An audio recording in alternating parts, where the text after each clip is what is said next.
E no Campeonato Brasileiro, essa tranquilidade em relação a ser rebaixado, para falar o português bem claro, talvez pudesse tirar o Vasco um pouco da sua personalidade normal e passar a ser um time um pouco mais displicente, não tão focado, não tão concentrado. As classificações do Vasco na Copa do Brasil e a maneira como o Vasco compete em situações difíceis hoje, perdendo um jogador importante no começo do jogo, perdendo por sei lá o que aconteceu, a expulsão no segundo tempo é uma coisa, é uma agressão pura e simples, assim, no momento decisivo da partida. E o Vasco, mesmo assim, apesar de ter sofrido no final, o Cruzeiro foi para cima, teve oportunidades, e o Vasco consegue esse ponto. Eu estou falando mais do Vasco do que do Cruzeiro, porque ainda é o início de trabalho, evidentemente, muito início de trabalho do Fernando Diniz.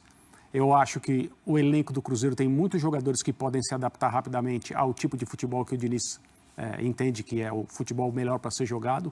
Todo mundo conhece como ele enxerga o jogo, mas isso, claro, ainda não aconteceu. E o Vasco consegue um ponto que é muito importante e é um ponto que é um produto dessa capacidade de competir em situações adversas, que é a característica do time nesse ano. Muito bem, a gente já vai lá para o Mineirão também, trazendo todos os detalhes dessa partida, deste empate entre Cruzeiro e Vasco. Até falando da lesão do David, mais cedo encontrei com o Fernando Campos na redação. Ele disse que ainda não tinha um diagnóstico, mas que a suspeita era de ligamentar, né? A lesão para a Copa do Brasil, ou coisas muito diferentes esse Brasileirão com esse mata-mata. Eu acho que o jogo acaba tendo um caráter muito diferente, embora a competitividade, como o André falou, eu concordo, desse time nunca foi questionado, acho que é a grande marca. Eu acho louvável ver o Vasco em campo hoje, porque você vê times tecnicamente superiores a ele e ele compete com qualquer um. Isso. Isso é algo formidável do trabalho do Paiva. Lógico, quando você chega um jogador como o Coutinho, isso qualifica o elenco. O Silas lembrou bem, quando saiu, o Puma Rodrigues fazendo a segunda linha de meio-campistas, com o Jean um pouco mais centralizado. Não tem a mesma criatividade, mas o Vasco continua competitivo da mesma forma. Por ser uma competição mata-mata, tem uma característica completamente diferente. Imagina uma proposta diferente de partida. Ainda que com um bom momento do Atlético Mineiro, deva ser um time mais agressivo de propor o jogo e o Vasco tentando ser mais vertical. Assim, dentro do que tem acontecido na temporada, eu não consigo pensar alguma coisa específica dessa partida contra o Cruzeiro que possa ser algo a mais de aprendizado ou de trazer um elemento em relação a como vai ser a partida contra o Atlético Mineiro. Muito intuitiva de movimentação, a partir do momento que o Cruzeiro tem a bola, não tem, aparentemente, não tem muita ordem, né? O futebol do Diniz é assim, mas para que os jogadores exerçam essa intuição coletiva, porque não adianta um pensar em uma coisa e outro em outra, estou sendo bem simplista aqui agora, é preciso tempo de convivência jogando o futebol assim, é preciso treinamento, é preciso jogo para que as ideias do Diniz sejam executadas da forma que ele quer. Agora, o Diniz também sempre diz isso, né? Quanto mais inteligentes são os jogadores e capazes tecnicamente, mais rápida é essa adaptação. E eu acho que o grupo do Cruzeiro, como eu falei agora há pouco, tem muitos jogadores que, assim, a gente pensando no futebol que o Diniz gosta, que é a melhor fase da carreira dele no Fluminense, que é o trabalho mais bem executado e mais bem acabado, porque levou a uma conquista, que foi a Copa Libertadores, a impressão que a gente tem é que o Cruzeiro vai conseguir fazer isso, mas ainda não faz, hoje não conseguiu fazer. Depende muito da aceitação dos jogadores desde o início, deles estarem abertos a um novo futebol e se dedicarem. Eu não vejo nenhum motivo para que nada disso aconteça, né? Eu não vejo nenhum motivo para que nada disso não aconteça. Eu acho que tudo isso a gente vai ver em campo, mas quando você faz uma troca de treinadores, com a temporada das Copas indo para o fim, e o Campeonato Brasileiro já na sua reta final, você, na verdade, está fazendo um movimento pensando no ano seguinte. Então, agora é uma situação de tratar de terminar o ano de 2024 da melhor maneira. O Cruzeiro pode ser campeão da Copa Sul-Americana e no Campeonato Brasileiro é uma questão de chegar à melhor classificação possível depois da última rodada. Fernando Diniz, que nem no banco ficou hoje, ainda cumprindo suspensão que ficou do Fluminense, né?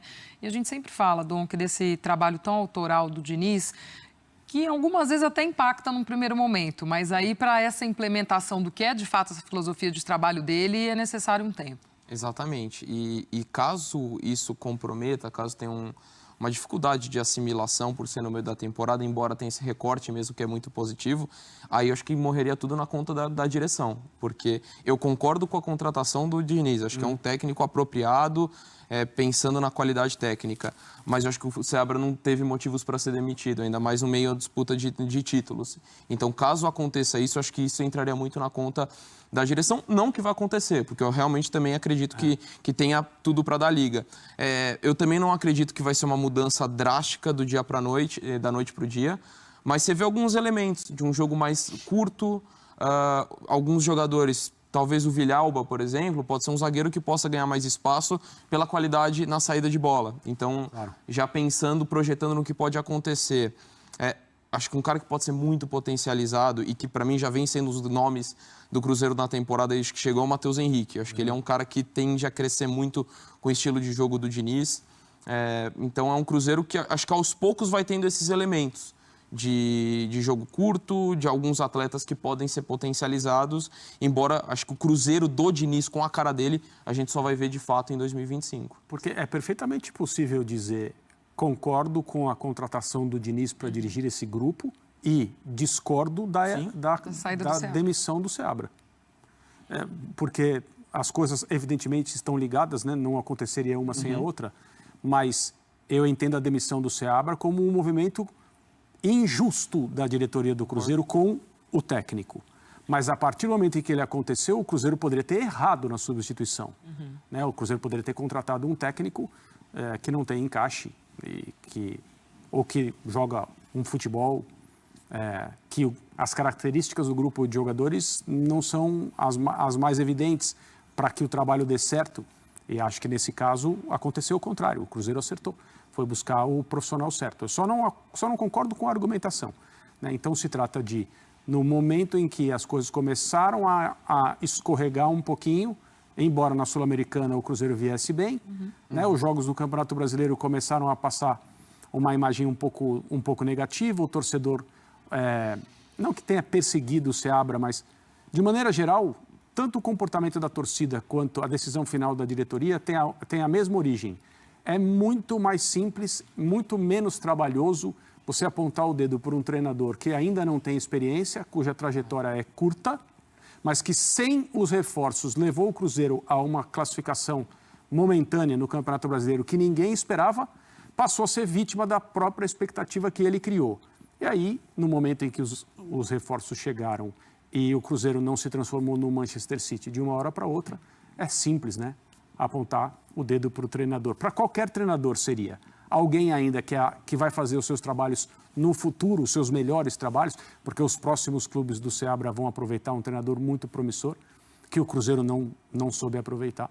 Mas a coisa mais simples a fazer no futebol brasileiro, é claro, é falar: você sai, a gente traz Aqueles áudios vazados tinham deixado muito claro, né, André, então, que na primeira oscilação o Seabra não ficaria, né? Então, e assim, o que é mais curioso nessa história, eu já falei isso aqui na edição do Sport Center, da qual eu participo mais, que é a edição das 8 da noite, que, com o perdão do trocadilho, que nenhum cruzeirense fique bravo comigo, porque não é para provocar ninguém, mas aquilo ali foi um canto de galo do dono da SAF do Cruzeiro.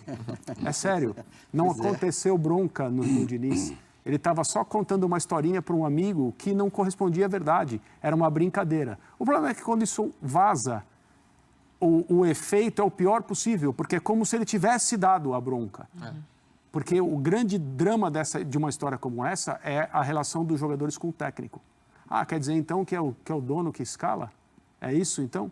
Então, naquele momento o Seabra se reuniu com os jogadores, tentou explicar para eles que quem tomava decisões sobre escalação, escolha de jogadores era ele, mas ele sabia, eu creio que ele sabia, que a qualquer momento a coisa poderia acontecer e aconteceu. Eu concordo com o André, com os dois Andrés, né, em relação à demissão injusta do Fernando Seabra. A gente trabalhou junto no Ceará, ele foi meu auxiliar técnico, a gente foi campeão junto lá e um cara muito capacitado, mostrou isso nesse início de trabalho aí, sozinho. Já estava com o Paulo Autuori fazendo a voz do campo, enquanto o Paulo do banco sentado ia dando as coordenadas para ele. Mas, e também concordo com o Kifuri quando ele fala que para esse trabalho do Diniz, alguns jogadores, o William, não só o Matheus Henrique, o William também pensa rápido, o Caio Jorge pensa rápido, Lautaro Dias também, jogador que pensa rápido. Eu não sei quando que o Matheus Pereira volta, mas um jogador que vem crescendo muito e é um nome já desse campeonato brasileiro. Agora, pensando com cabeça de dirigente, não que eu tenha sido, mas trabalhei com muitos, então estão trazendo o treinador que é campeão da Copa Libertadores contra o Boca Juniors e também elimina a LDU, que é campeã da Sul-Americana contra o Fortaleza. Nos pênaltis, tudo bem, mas foi campeão. Então, na cabeça do dirigente, é menos peso para ele quando você vai jogar agora a fase semifinal, né, de Copa Sul-Americana, e o Cruzeiro chegou muito bem, 2 embates sim, dificílimos contra o Libertad, que é um time também que sempre chega, mas você tem um treinador que é recentemente campeão de Copa Libertadores, é Supercopa, né?